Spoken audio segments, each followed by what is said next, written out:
From order comes justice.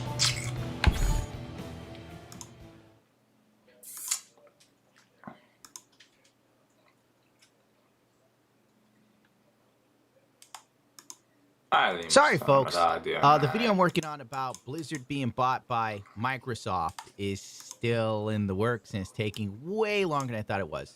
So for the time being, let's travel on TikTok, children.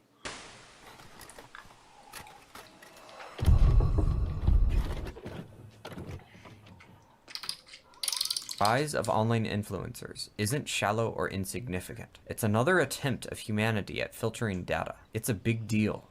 Fire him! He's a little bitch! He's a little bitch! He's a little bitch! He made my fanny itch! Get him out! Get him out!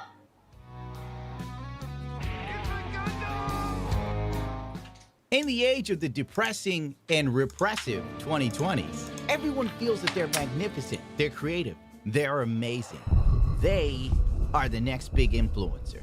On top of that, most people feel they don't need to work because they're smarter than those who came before them. And I've had enough of it. Our generation is better than this. We deserve better. We're smarter. Can you name 3 countries besides the USA?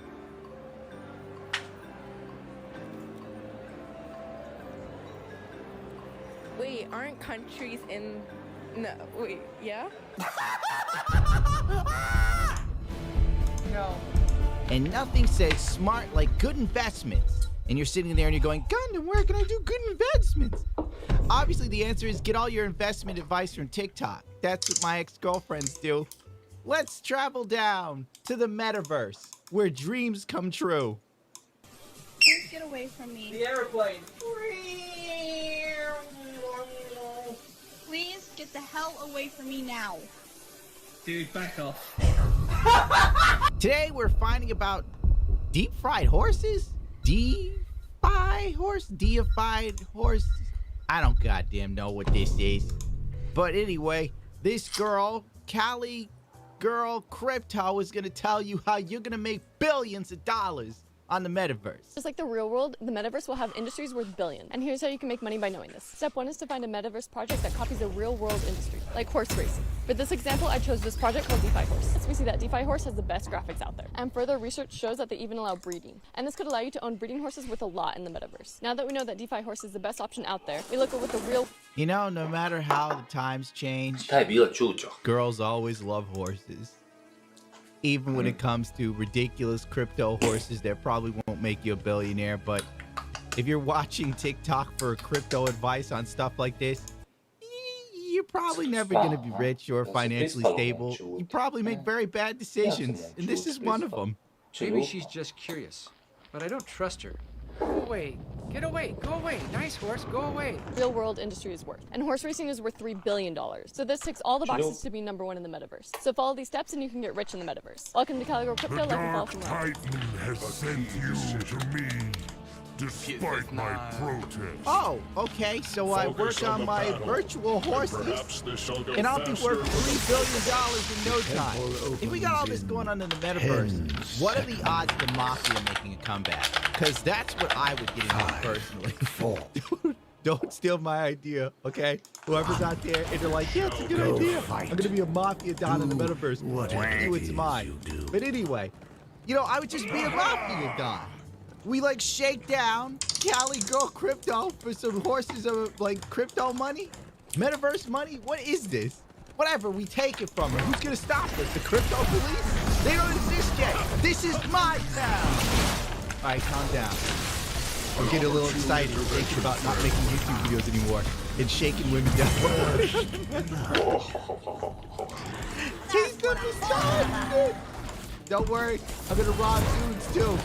Equal opportunity offender. I guess Cali Girl Crypto and other people in the metaverse haven't really heard of this article that was just posted by Gizmodo.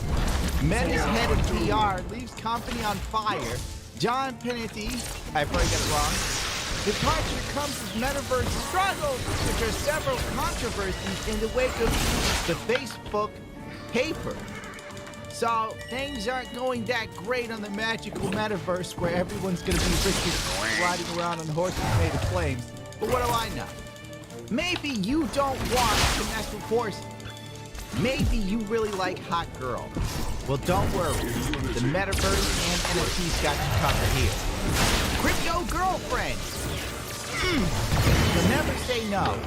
She'll never tell me I'm an idiot or complain about how I wash dishes because she doesn't have a mouth. This NFT is changing the game. Meta Girlfriends allows you to have a metaverse girlfriend with their own unique personality. They already sold out of their pre-sale 1,000 NFTs, so the hype is real. They're introducing a brand new feature where you can combine multiple NFTs into a more rare one in something called the Rainbow. They're minting tomorrow at 3 p.m. Eastern, so check it out. I concur. Okay, how do I tell that my metaverse girlfriend has a unique personality? Is it by the way she's dressed? Is that like the barometer? My girlfriend's very unique in the metaverse. She dresses like Diva from Overwatch. Retreats. What's the selling point here? How does this make money? I don't understand. Do I mix up the chick? Can I make my own Pokemon-style girlfriend? Well, it almost sounded like Pokemon. I'm very happy with you right now. Good lord. Like, the metaverse girlfriend thing is literally the same photo, the same drawing, just like a slight difference in the eyes or lips. You gotta instead of teeth, it's slightly different from the other guys because mine's winking. I don't even know how you make money off of that. Where's the money? Where's the money, Lebowski? Where's the money, Lebowski? Hold on, maybe you need prayers for money. Maybe you have trouble getting money. Don't worry, this one will set you straight.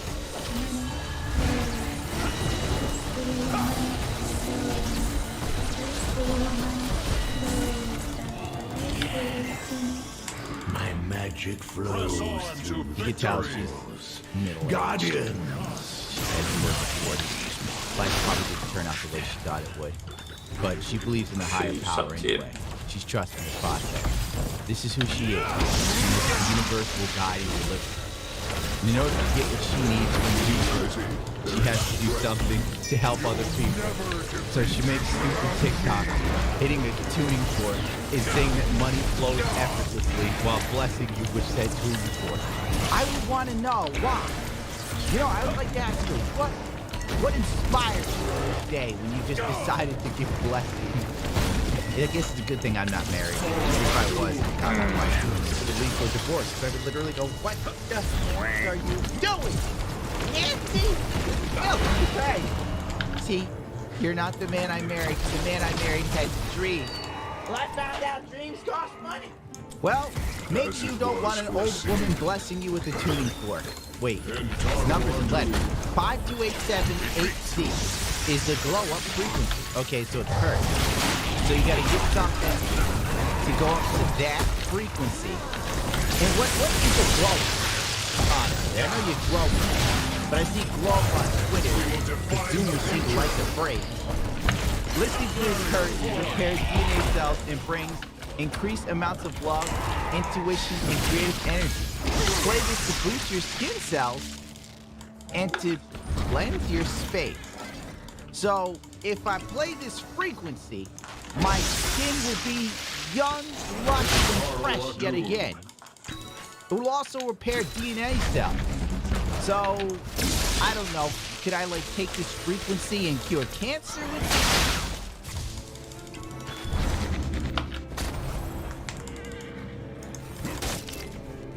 Niko neće su. You gotta love how this girl is feeling him. It's like, okay, yes, queen, yes. What do you think? It's just, your skin feels better, doesn't it? Don't you feel good?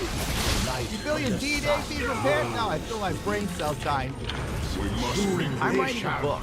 It's called That Attractive Woman in Your House is Killing You. Because sometimes attractive women live so far outside of the realm of reality that they create new fantasy worlds, even in places you wouldn't expect, like your shower. Yes, I'm currently in my bathroom to prove a manifestation point and hack to you. So, as you can see, this is my shower. Did you know you can use your shower as a portal for manifestation every day? She can't seem to manifest a better microphone for that damn video, but she's manifesting things in the shower. Tonight, when you go to take a shower or in the morning, I want you to imagine you are stepping into a portal And you imagine that the water, as you close the door and you have a shower, you imagine that the water is taking away every minute of the session for that day, and all of the limiting... And let's read the message. The water is cleansing you of all your limiting beliefs and energy that doesn't serve you. How what places do that? I don't think people in Japan think that when a pet tsunami comes up and sweeps away their children. They don't sit there and go, Jeffrey is really close. Don't put that somewhere. You know, Mama, you're not gonna be happy. Just forget it, you're currently carrying. You're in the shower and you're about to step out and say, I am about to step out and step into my new reality as I exit this portal. Attractive chicks have gone crazy. I told you this would happen, but no one would listen to me in 2016. They were like, God, the Twitch stocks aren't that bad. Now you got OnlyFans. Everything's going to hell. Amaranth is a Playboy bunny.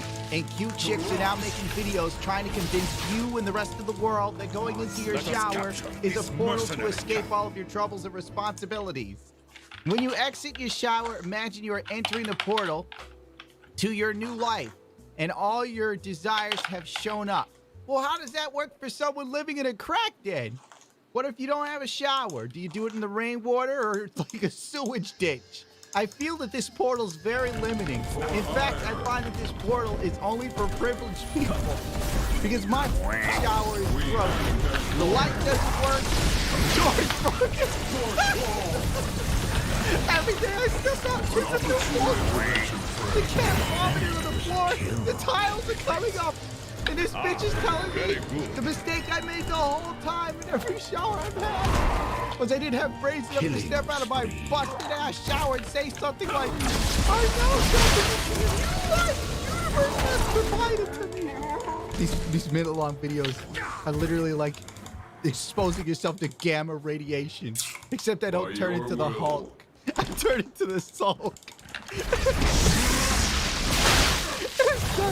Reevaluating my life. Thank you. The Incredible Soul. There you go, Marvel, your new hero. Step out of the shower.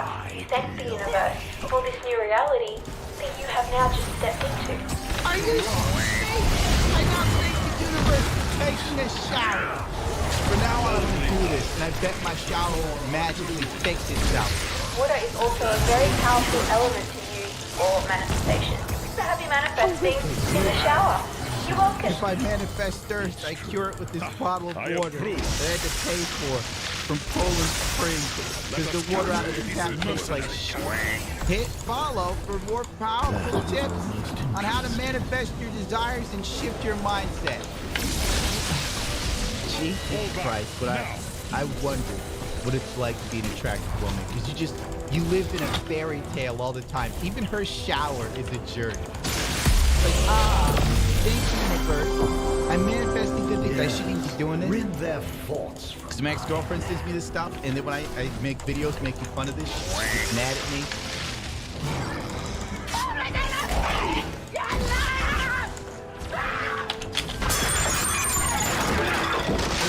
She yells at me. She's like, you're such an asshole. You make these videos about the things I'm using to change my life. And I'm just stupid. It's nothing personal against you, but this is stupid. The woman, how about she manifests turning on the heat because the bitch is wearing a jacket in the bathroom? How about that? All right, I need to stop. Turn the video off, Stu. I'm in trouble. And before you say, no wonder she left you. She's talked about wanting me to marry her, so eat me. I'm a cat, you bastard. You know, with me, I'll be paying the goddamn bills so you can go in the shower and manifest the reality that I'm making reality. Thank you, universe, for this Amazon gift package. I paid for it. If I didn't think about wanting it, you wouldn't have known to get it. So the universe provides. It shall be done. Retreat.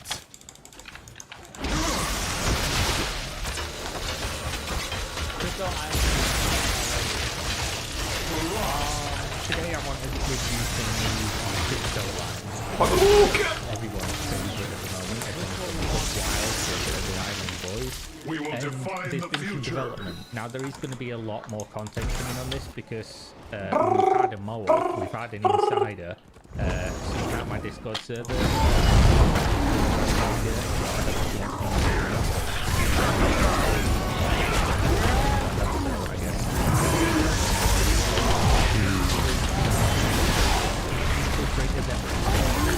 Where they have this stupid fucking thing where they name the crypto lander of the week. Just pathetic anyway.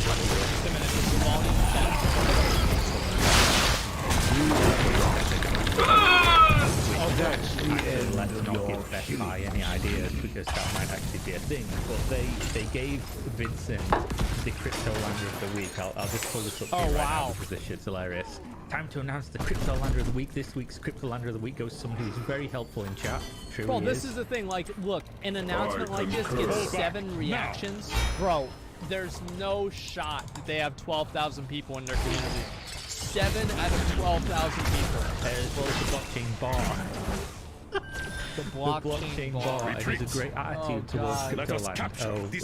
Well, do you know? Thanks for all your contribution to the community, Vincent Vega, Cryptoland. Absolutely. What a great guy. So, his identity to be a good poster boy for the Cryptoland.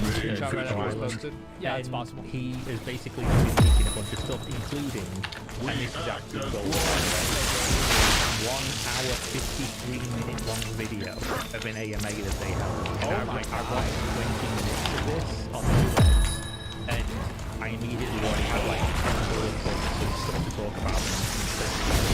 Yeah, no doubt.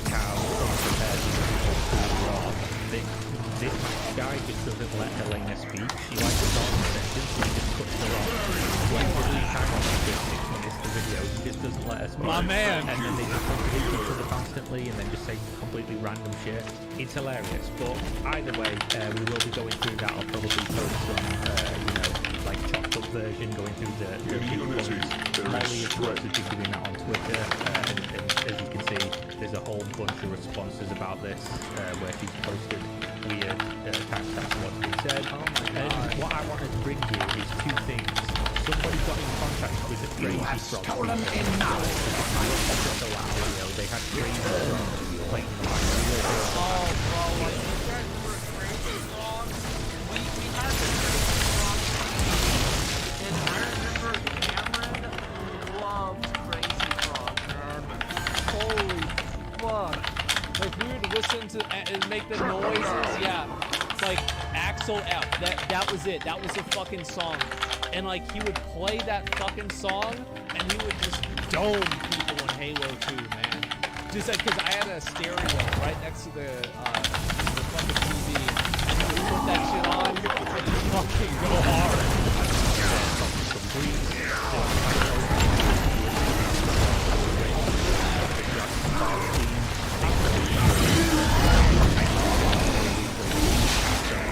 without people's permission,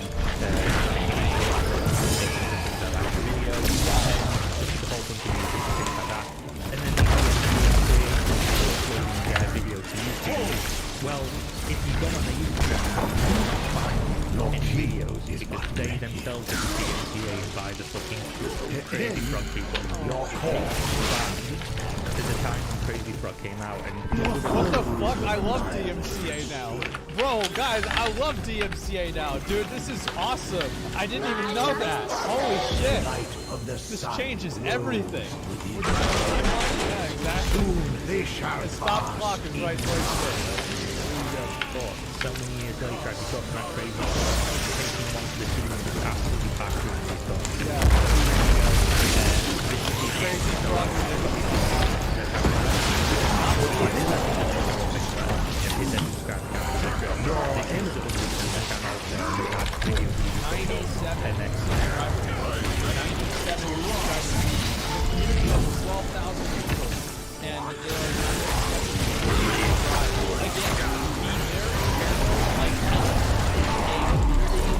Has a way that, like, inside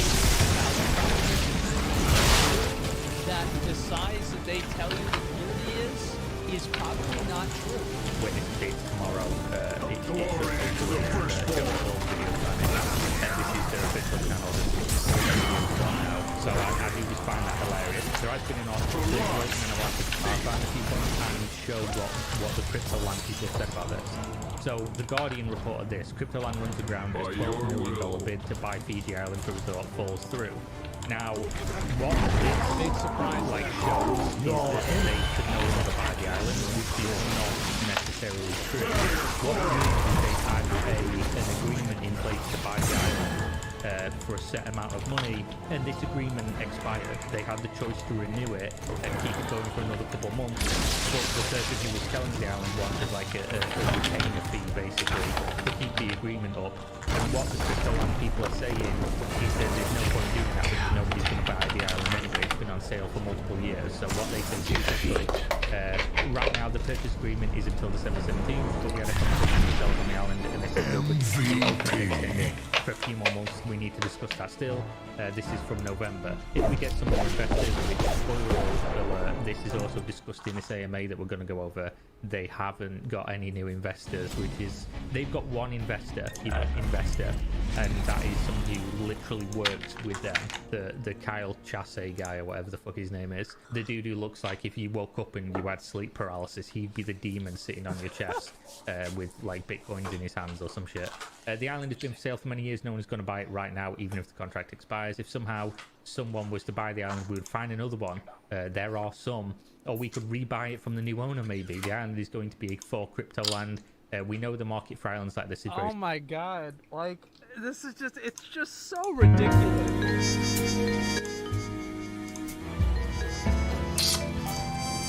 Vidimo što da banimo. Pa no, máme dva tu. Ovo se ne upheal. Anthem. This game name will definitely be a name to be remembered for the ages. Dylan, as the game was dubbed during its early concept phases, was named such as it was supposed to be like the musician, Timeless Greatheart. Well, it's nearly the end of 2020, and it's safe to say that isn't shaping up to be the case. In fact, the last significant update we have heard from the developer behind the game, BioWare, was promises that changes would come, eventually. Anthem, an always-online cooperative third-person shooter, which launched in 2018, as my intro implied, was supposed to light the video game world aflame. Instead, it seemed to burn out in a deafening quiet. While BioWare was known for its failures and fair criticism regarding Mass Effect Andromeda, which predated Anthem, Anthem would ultimately take the cake in terms of a more catastrophic failure. How did the media and fan-darling RPG developer miss so badly with Anthem? And what are the largest reasons the game was unable to garner an audience, resulting in BioWare vowing to reboot the game a la Artifact, another Death of game that I have covered on the series? While I'm not exactly early on this coverage, I did put a little bit more into this than some of the popcorn thoughts and add length-worthy videos, so hopefully you guys will enjoy. In this episode of Death of a Game, we uncover one of the most spectacular failures in video game history, involving some of the highest profile developers, a large budget, and the backing of Electronic Arts. Suit up those javelins, freelancers, we're going up.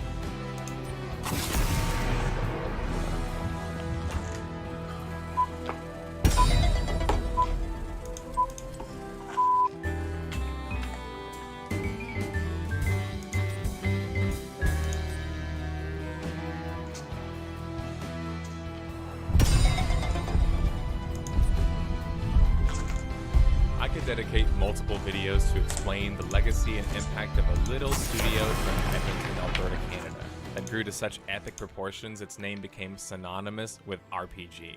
BioWare is at this point a near fixture in the world of video games. Founded in 1995 by founders Ray Mizuka and Greg Zuschek, BioWare, throughout its plethora of Game of the Years, bestsellers, and more rewards and accolades that you can count, has cemented itself in the video game history books. BioWare might be behind some RPGs considered royalty at this point, but even the greatest companies or competitors can miss once or twice. BioWare, after cashing in on trilogies in Dragon Age and Mass Effect, would have interest in pursuing a new, unique IP of their own. Over the course of a few years, BioWare would try a number of titles that would ultimately be cancelled before stumbling upon the idea that would ultimately become Anthem. Originally, Casey Hudson, the executive producer for Mass Effect, was the leading developer on the project in its earliest stages. The team was a small pre-production team, as most BioWare's manpower was focused on Dragon Age Inquisition, which was set to launch in the end of 2014. The project was called Dylan, after the famous songwriter Bob Dylan, meant to be a game that would be timelessly remembered. As video game journalist Jason Schreier puts in his behind-the-scenes article on Anthem, an article that I highly recommend for those that are interested, even within BioWare, Project Dylan was lock and key and required a password just to access the wiki. Publicly September 18, 2012, Aaron Flynn, BioWare general manager, would announce on BioWare's blog that they were working on a new unique IP at the main end of the studio. BioWare wouldn't mention anything else regarding this mystery project until E3 2014, where they would do a teaser trailer announcing a new IP. BioWare was purposely building this up to be a big affair, and I mean it was. What if BioWare could create another trilogy-worthy IP series to be remembered by RPG fans? Well, that's to say if it was going to be an RPG. Details at this point were scarce concerning the project, other than the fact that they were leaning towards less of a singular story and maybe more of a world or atmospheric story. BioWare would flex their engine prototype in a teaser trailer showing off some of the dynamic weather changes supposedly capable in Project Dylan. August 2014, Casey Hudson, after 16 years in a shock, turn it into an actual role-playing game, or something that's at least a hell of a lot more interesting than a really crappy generic looter shooter that just happens to have exosuit flying in it. Though honestly, when they abandoned their plans to revamp Anthem, I'm pretty sure that entire franchise died along with those plans. Turn of news would leave BioWare. With BioWare having announced publicly that they were working on a new IP, people were worried about what this meant for the status of this newly announced Project Dylan. Rest assured, according to Casey Hudson, who was reportedly leading to think about things and take a bit of a risk, the foundation of our new IP in Edmonton is complete, and the team is ready to move forward into pre-production on a title that I think will redefine interactive. According to Jason Schreier and his BioWare employee sources, this wasn't really true. While they were indeed moving towards a pre-production of sorts, the foundation being complete might have been a bit far of a statement to make. More importantly, though, and less pedantically, the issue with Casey Hudson departing was he was effectively the captain of the ship, and he had been in BioWare for some time, especially at their main headquarters in Edmonton. Without Casey Hudson's creative direction and leadership, I really think one This wouldn't be the end of a number of key creative and executive talents leaving BioWare either. While Project Dylan is barely getting off the ground, another dagger would hit the company when they would lose the lead writer behind it, David Gator. Edmonton studio for BioWare was their flagship studio. David, just a year before, had been tasked with working on Project Dylan, following the completion and launch of Dragon Age Inquisition. So this loss of David would certainly hurt the future game's development, as well as the collective as a whole, especially when his cited reasons for leaving have been prior to playing. The beacons are energizing. You have to BioWare wasn't just losing its talent, it was losing key cornerstone members of development teams. And ones in particular who were supposed to help the new ship that was supposed to become Anthem. By the end of 2016, Project Dylan had been in pre-production state for nearly 4 years. That was long enough to get a top executive at publisher EA knocked out. Christmas of 2016, and the story goes BioWare would typically end their year by sending out demos to the games that they were working on as the staff could take them home.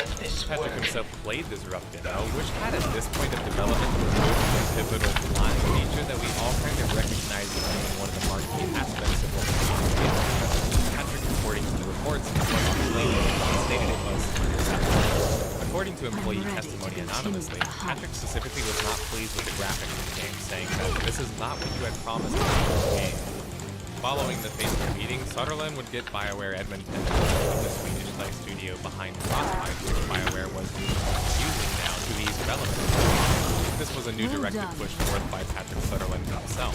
The idea was to make the game look more visually appealing and work out any of the issues BioWare was having with Frostbite, which would turn out to be nearly good heel there. Pressure was mounting though.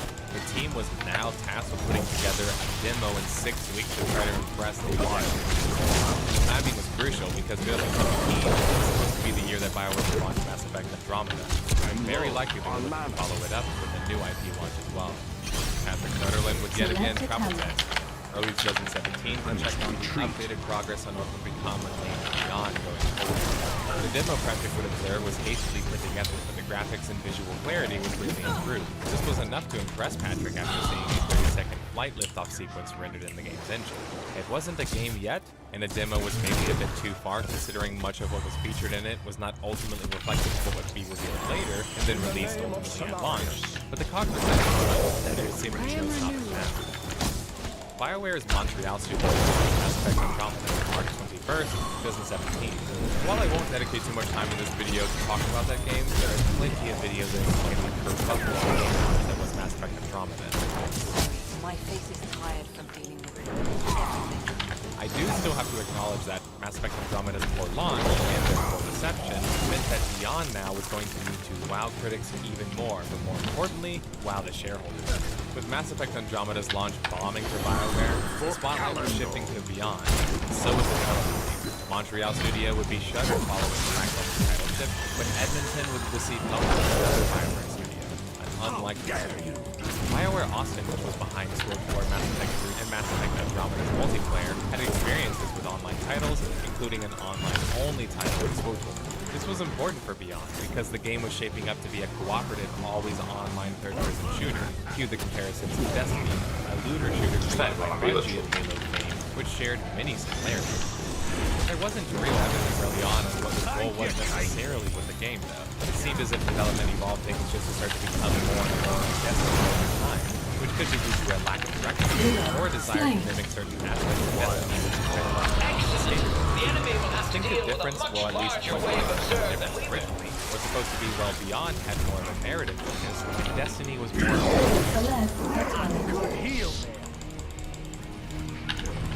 E3 2017 was proved to be one of the biggest years for Beyond. Well, for starters, it wasn't going to be named Beyond. Coming as a shock to the name just weeks before launch in 2017. What also came as a surprise to EU developers of the game was the interview being shown in E3 2017 as well. Yeah, that's right. A good portion of the developers previously Beyond hadn't even seen how to use the light. The gameplay reveal itself is incredibly impressive visually, as well as looking much exciting to play and jet around in a power suit, but whether or not it will match what the game repeats remains to be seen. As the article highlights, Electronic Arts describes Anthem as a shared world action RPG that you and your friends are freelancers who hold you with the courage to leave civilization behind, explore a landscape of primeval beauty, and confront the dangers you find. The structure of the game would be up to 4 players band together to take on whatever perils you discover as a heroic team as your friends support you in your journey. So do your victories and rewards benefit your friends. The unique gameplay hook in Anthem was, of course, as shown front and center in trailers and multiple times, wield an arsenal of javelin suits, each equipped with unique weapons and abilities. Customize them with gear that you can craft and fly through a contiguous open. The rest of the blurb reads a lot like a standard let's vaguely describe our game in action terms. And while it's hard to not see the fast comparisons though between Destiny and Anthem with some examples, this matched what was going on behind the scenes as well. It wasn't like BioWare had some ace in the hole that they were playing. They did indeed have issues formulating the foundation of what Anthem was supposed to even be. And this was something that was consistent throughout the development of the game. While the gameplay and combat and visuals were front and center at E3 2017, what was suspiciously absent is any mention of narrative or story in Anthem, something that BioWare was particularly known for. There were some clues that the story wasn't going to be the same kind of focus in Anthem though, and the first example was the news that Anthem would not have romance.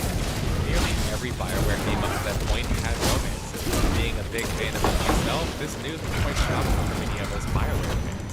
Sure, not every RPG or game needs romance, but a BioWare game without a romance?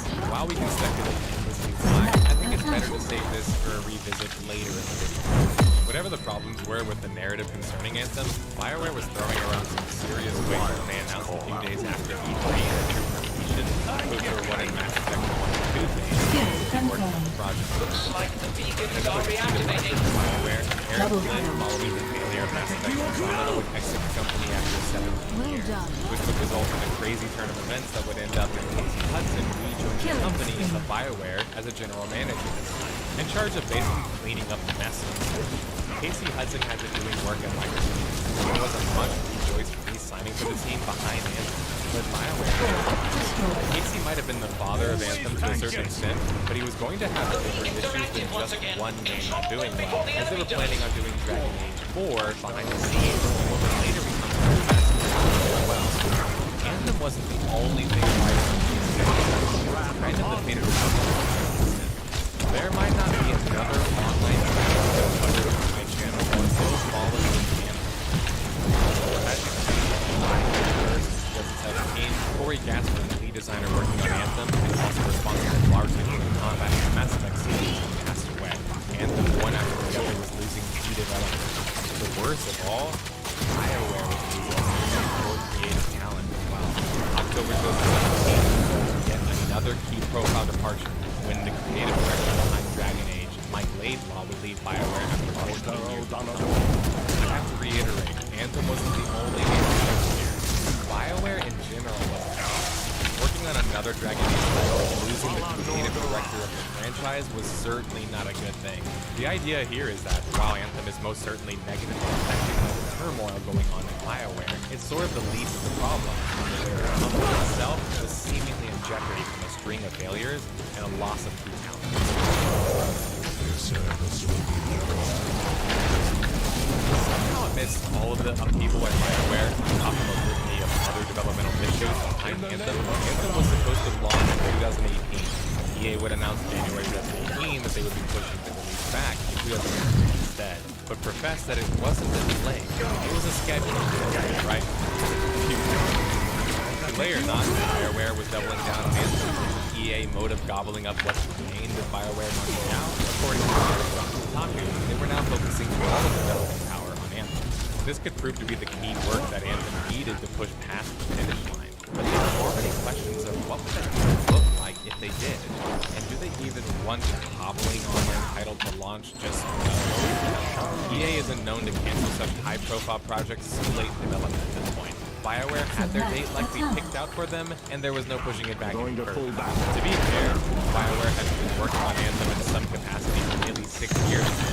EA was justifiably expecting results. It just never looks pretty when they start swinging the axe. At this point, it would be weird if I didn't announce another key departure from Anthem, and subsequently BioWare was orderly at the point of the story.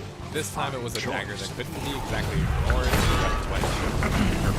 Specifically brought in to work on it. When a high-profile writer like that departs the project, it's impossible. According to Casey Hudson, though, this wasn't going to affect the project. Now, I know I'm joking the theming a bit here, but there's an overwhelming theme throughout this, and, well, the Mass Effect dominates your failure. Magic is something that gets referred to a lot in the context of BioWare. It's sort of this, like, religion that you could pray on previously, and things would just kind of work themselves out. You would just say, well, things are rough, but the mythical BioWare magic seems to be inspiring, but perhaps rivers are running. Soak, needed soak, needed soak. Soak. Really need. Soak is what I really need. Come on.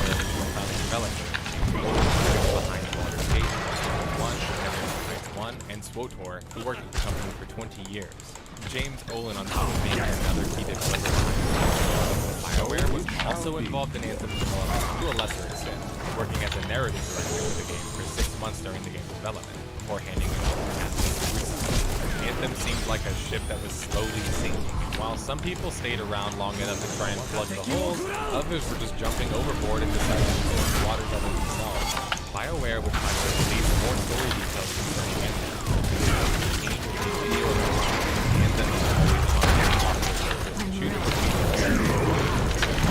Sort of like a companionship where you can bring with you adventures with your in-real-life friends. And Anthem they took their art from and walk around with companions, and then applied it to an online game where you can already get the regard going forward. That's your friends talking over the story, or the companions, and vice versa. More gameplay details would include more gameplay details finally revealed. The game was mission-based, your friends, story, lose some nice rewards, and get more progression. If this doesn't sound like it's enough time to last long enough, well, you're absolutely right. It's really familiar to the Mass Effect multiplayer series without the whole fourth-person stuff. Strongholds and free play were supposed to be where Anthem was really going to shine. Starting with Strongholds, they were essentially the equivalent of a raid in Destiny or an MMO. For players that would last about an hour and had more difficulty. Rather regularly if they wanted them to satisfy the more hardcore players. The problem being, Stronghold inevitably is going to get boring after a few. There's next to areas on playing, except a slight difficulty difference. Free play is probably one of the features of Anthem that got people the most excited about the game. The idea of flying around in your javelin suit with friends, exploring a world, and questing together sounded awesome. It looked awesome too. With world events like Destiny 2 and places to explore, the idea was sounding like it would keep players entertained for some time. Anthem's key vehicles for destruction, javelin exosuits, are divided into 4 categories. The Ranger, the Colossus, the Storm, the Interceptor. These all are effectively classes. The Ranger suit is a base suit, which is kind of a jack-of-all-trades suit. The Colossus, as the name implies, is more for defensive capabilities, that will also have a large devastating siege cannon. And then there's the Storm Javelin, which, as the name implies, is for creating havoc by summoning energy of the Anthem, which provides earth and energy for destruction. The Storm is more of a glass beam. And then finally, you have the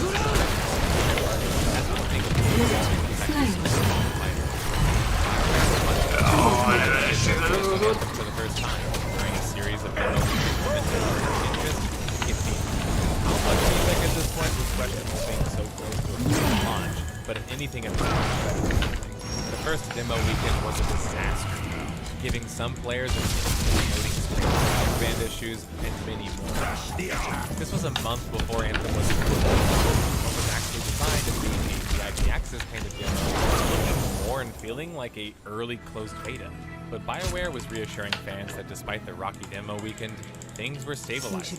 While BioWare was struggling to get their demo ready for play, their publisher Electronic Arts was forecasting 6 million sales for Anthem. Now, I've talked about high stakes before and the amount of resources and time dedicated to Anthem millions in nearly 7 years of game development, but 6 million sales seem to be more than just a whole pass. Anthem the day of launch, like many other titles, would plan a day one patch that was set to fix many of the issues outlined by players. And like many day one patches, it at this point knew wasn't going to be enough.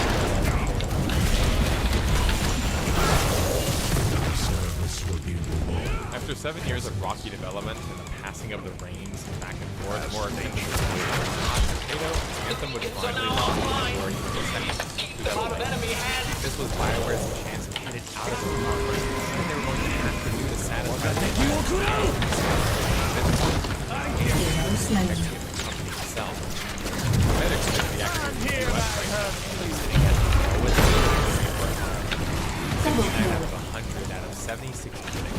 Fans would rate the title a 4 out of 40 out of 100 out of 3,500 plus. This is akin to getting the wind knocked out of you or a blow to the liver. Going to hold for now. While it was undeniable that Anthem might have been one of the best looking games we have seen, Anthem was by worst being described as bare bones. IGN said Vidi bolan je ultima i svoj. 6.5 out of 10. Most of it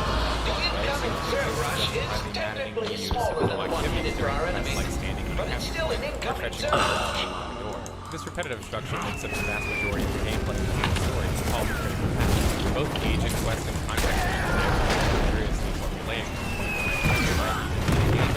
Idemo popati damage kod getting it right to pressing the off. IGN would also highlight the clear crisis of identity for the always online title that seemed to bizarrely have a single player hub zone for Tarsus and the everyone being online at the same time. What was it exactly? Why did it have such no content or substance to offer? PC Gamer in their review of Anthem would rate the game about 55 out of 100. Their closing thoughts being Anthem is flawed and freaking frustrating. Anthem's just story, boring loot, repetitive missions, and shallow endgame are all disappointing. PC Gamer also took the effort to calculate the insane loading times present in Anthem, likely needed to summon all of those pretty assets and effects. With a SATA hard drive, the game would take a minute and a half to load, while loading free play would take a minute plus, and exiting it another 33 seconds. With an SSD, this would shrink about 10 seconds each of those, still leaving quite ridiculous load times for a game that, well, you're going to be loading between zones quite religiously. GameSpot would rate Anthem a 6 out of 10, highlighting many of the same positives as the aforementioned reviews, such as visuals, combat, and even some of the side characters being interesting, while lamenting the negatives, as in although flying is an integral part of the game, your suit overheats, which means that you're going to be grounded for a good portion of the game, which seems kind of counterproductive and all, and not exactly the Iron Man that was originally intended. Imagine you're watching the Iron Man trilogy, and every 30 seconds Tony Stark has to vent his suit out, because he doesn't want it to overheat.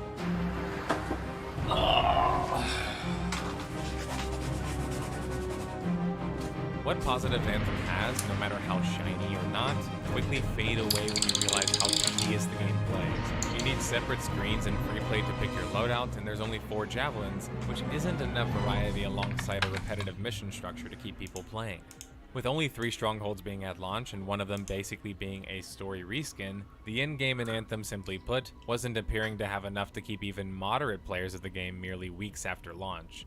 I honestly could dedicate an entire video talking about the litany of design issues present in Anthem, but I really want to focus on the main ones here that I think that plague the game. Some of them have been outlined before, others I think need a little bit more explaining. Anthem was originally set to be a third-person shooter title with a world story. Yep, that's kind of it. That was the pitch. There wasn't a whole lot of details about what Anthem was supposed to be early on, and it didn't seem like it had a set-in-stone design philosophy or even a game design document set. Anthem was in one part designed by the remnants of BioWare RPG projects, so it had the RPG flavor all over it, and in the other part it was hosted in the Frostbite engine and had more of an action-oriented gameplay than of previous BioWare titles. Basically an RPG on one half and a looter shooter on the other. The issue being that the looter shooter part on its own wasn't fulfilling enough to have staying power or rival that of Destiny 2 or The Division. Loot in Anthem was handled incredibly poorly for starters, and power upgrades feeling like small incremental calls versus big jumps were probably not the way to go about Destiny. Sure, you don't need legendaries to drop like candy, but a 1% upgrade on something isn't enough to make somebody get excited to do the same stronghold 5 more times. So what about the RPG half? Well, that's basically plagued by many issues caused because it's attached to the other aforementioned half. A good example of this is how your companions that accompany you on missions at sometimes will just start talking to you about the story while your friends are talking to you, or vice versa. From a design perspective, this doesn't really make sense though, because the game is already designed as being a cooperative shooter. This means inevitably the narrative can be damaged, at least if BioWare designs it in the typical RPG convention.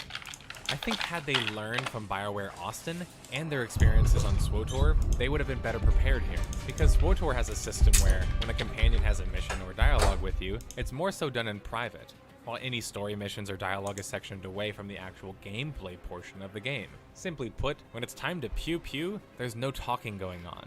Edmonton Studio could have learned this from the BioWare Austin studio, but in Jason Schreier's article, he states that there was a bit of a divide in communication between the two teams and maybe even a bit of a rivalry.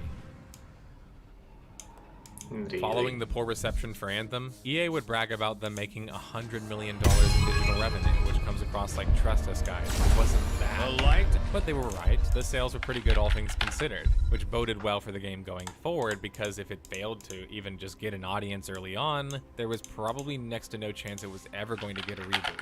Currently speaking, Anthem was that bad actually. The day one patch didn't miraculously save the day, and Anthem was having a slew of issues with performance and straight up bugs. The March 1st patch, for example, broke free to play by removing all of the monsters. Well, this happened because of a hotfix originally.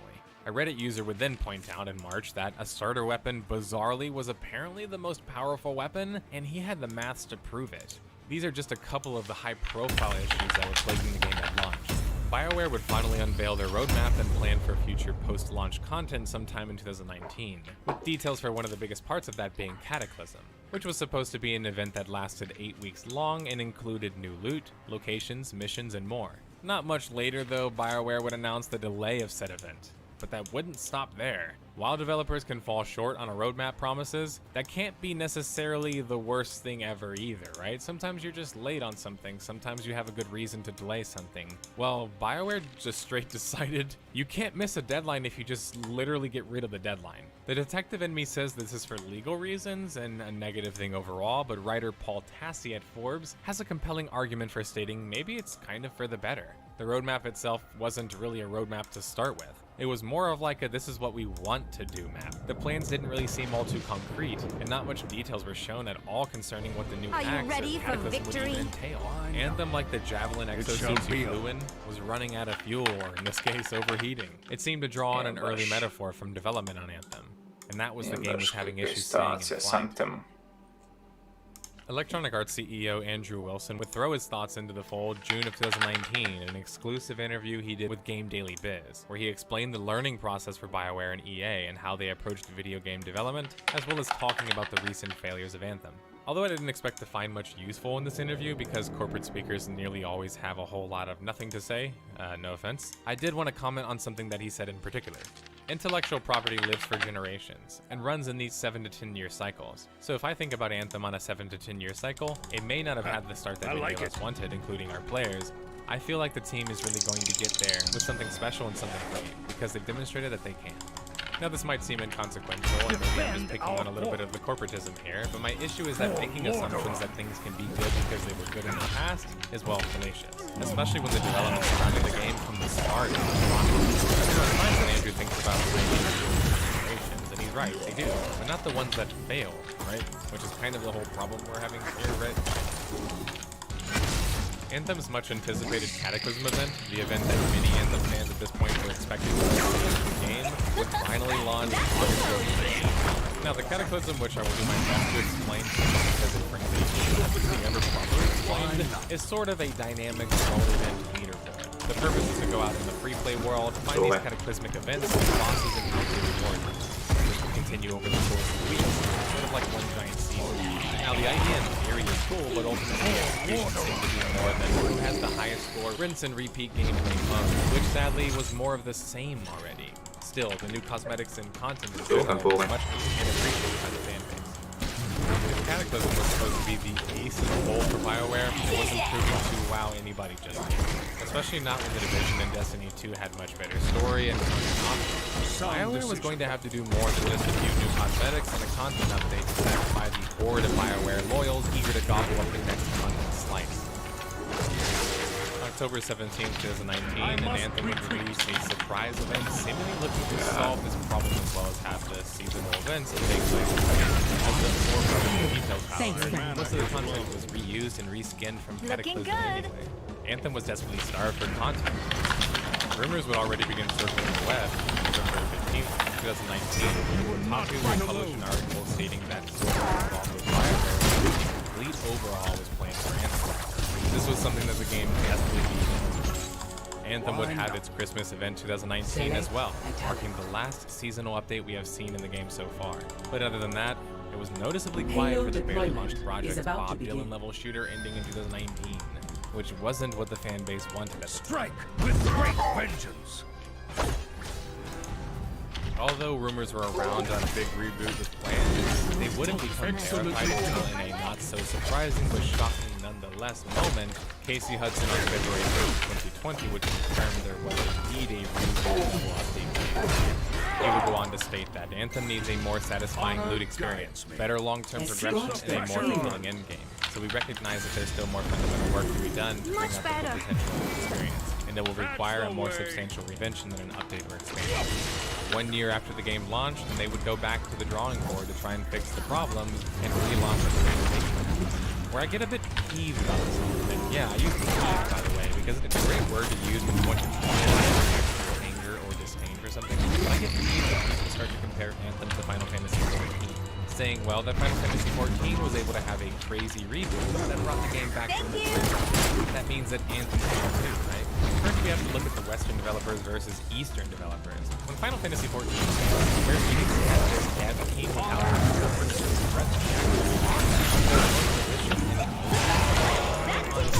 vowing that they would make a better game.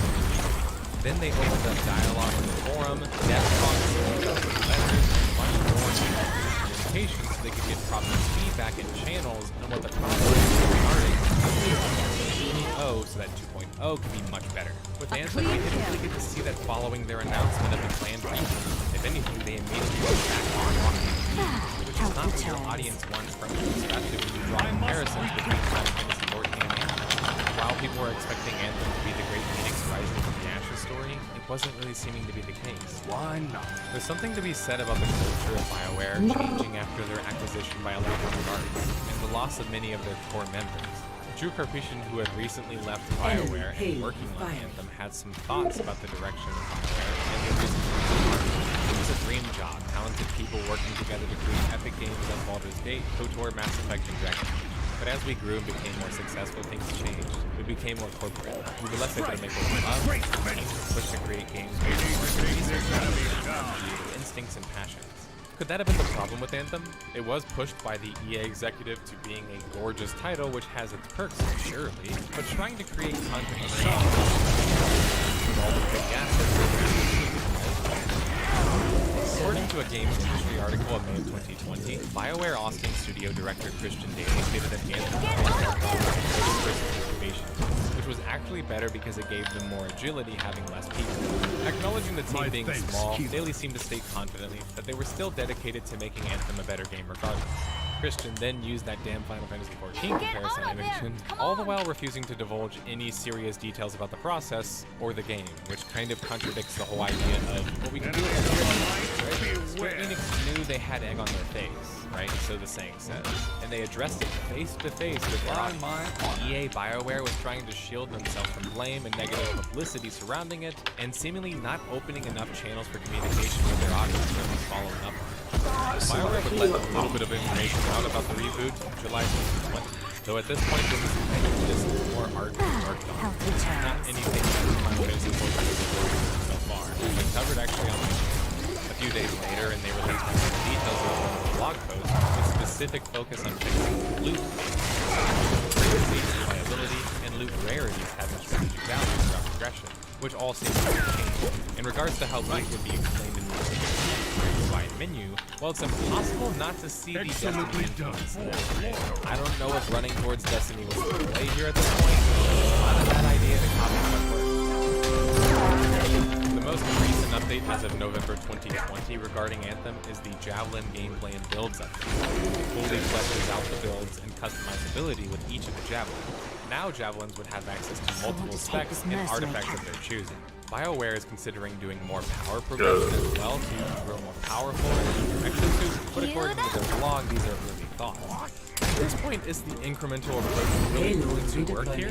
Now, I'm not saying the big Jesus patch is the only approach, but that if you want to do an incremental approach, your communication just has to be much better, right? I don't mean posting a forum thread and asking for feedback and then never checking the thread or never following up on it, but actually having developer chats with their audience, hearing and reading their feedback there, and explaining your thoughts and reasoning for the game's design. That sort of back and forth, that humility, that openness, the incremental design, that's when it makes sense, because you're trying to rehabilitate trust and properly steal the direction for your ailing multiplayer title. But BioWare wasn't fully committing to that choice in my opinion, and this is why seemingly no buzz was being generated over these blog posts or update releases. Was anybody even looking for Anthem anymore? Or had they moved on to some very successful Destiny 2 BioWare will always have a core audience, as long as it makes the stay afloat because they captured some of these parts before. And well, like an ex-mate, we keep letting them back into our lives, and our lives.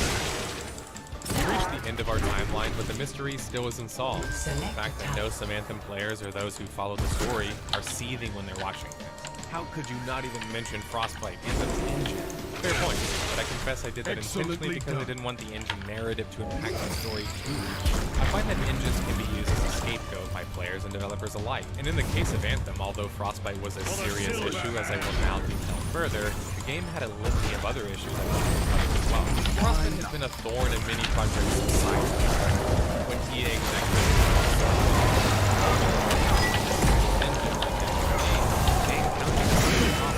first, the engine designed and developed by DICE didn't have worlds and many other systems. The engine wasn't even designed for being always online. Many of the systems were known to be quite typical of a loot shooter, which regardless if Anthem started as one or not, it certainly became. Frostbite breaks your plans, a BioWare employee said. Jason Schreier in his article stated that even today, BioWare developers see Frostbite without technical. When Anthem would encounter its engine issues, which was on top of its completely disjointed development cycle, they had to contact DICE for help. But Jason Schreier would mention BioWare would have to compete for the time. which made far more money, had the top programmers, and needless to say, was just a bigger focus. The article on Kotaku, alongside a slew of other developer player accounts over the years, highlight the main problems with Frostbite. Trying to get Frostbite to do things it wasn't naturally designed to do made it feel like you were fighting the engine entirely. Part of this stemmed from the fact that the engines are incredibly difficult to develop, and the game didn't really show up with new villains. They had it for like, I don't know, 2 decades plus. Developing the engine in conjunction with other major blockbuster titles certainly missed that it really killed a couple of corporations. Hurting EA and BioWare across many of their games. I don't have the technical knowledge to say without a shadow of a doubt that Frostbite is the problem, and it will never get to the point that EA wants it to be. But I do think it's fair to say at this point, the darkest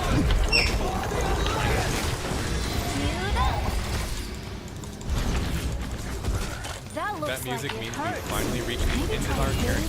By this point, you should have a plethora of clues to unpack with me, as well as evidence pertaining to the interesting and spectacular failures surrounding it. Why did Anthem fail to Well, let's start with the one that we just finished. Frostbite, described by BioWare employees as being full of razor blades. A long, disjointed development cycle, filled with losing staff members, changes of direction, rushed deadlines, crunch time, and a lack of leadership. Crisis of identity. And trying to be a cooperative looter-shooter RPG, it failed at both anything better than just go forward. Lack of engagement play led to a quick burnout of players. The lack of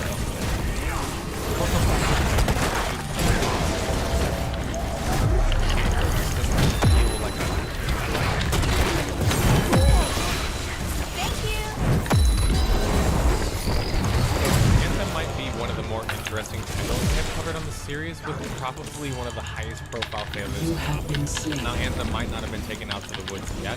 The promise is that we're still working on the title, but considering it's been nearly a year, there's actually no significant updates. I think it's safe to say we're not going to see anything more significant anytime soon either. Now, if they do come back with flying colors, like Final Fantasy XIV, the game will compare them to, I will be one of the first people to cover the game. Well, first for me.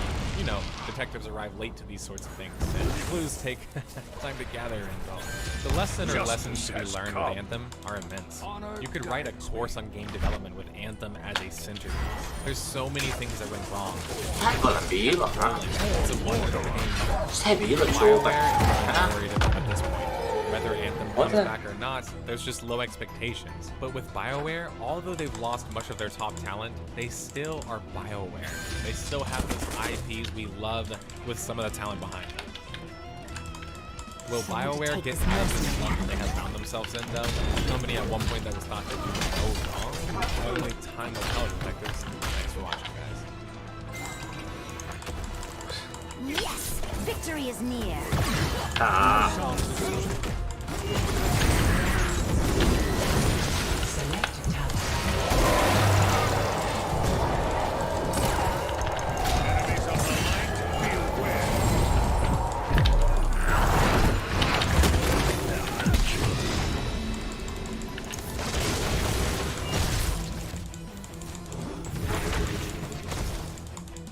That looks like it hurts. Maybe try a healing fountain?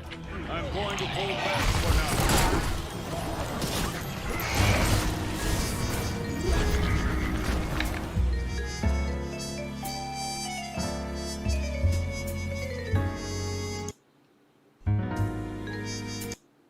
But as the world of gaming released and progressed into the early 2000s, it was clear that adventure games were becoming in favor of more interactive and action-packed gameplay versus the classic point-and-click adventures. But Telltale Games began to change it, being founded by a group of developers who now adventure games who had previously worked at LucasArts before LucasArts lost interest in the adventure game genre. Telltale was set on proving that they could make an interactive storytelling adventure games to satisfy a need in the market that had gone long and satiated. Despite a 14-year span of releasing nearly nothing but adventure games, Telltale didn't see a major success until 2013, after the launch of The Walking Dead. 5 years later, in 2018, Telltale seemed all but ready to close up shop after firing most of its workforce and declaring no choice but to studio. How did the company with developers behind classics such as Sam & Max, The Secret of Monkey Island, and later critically acclaimed titles in the zombie classic IP The Walking Dead Season 1, and The Dark Fairy Tale and The Wolf Among Us go from being saviors of the adventure game genre to shutting down business? In this episode of Death of a Game, we will break down the curious tale of Telltale Games. Get your thumbs ready for those quick time events. It's my third favorite thing to do with it. Second is living.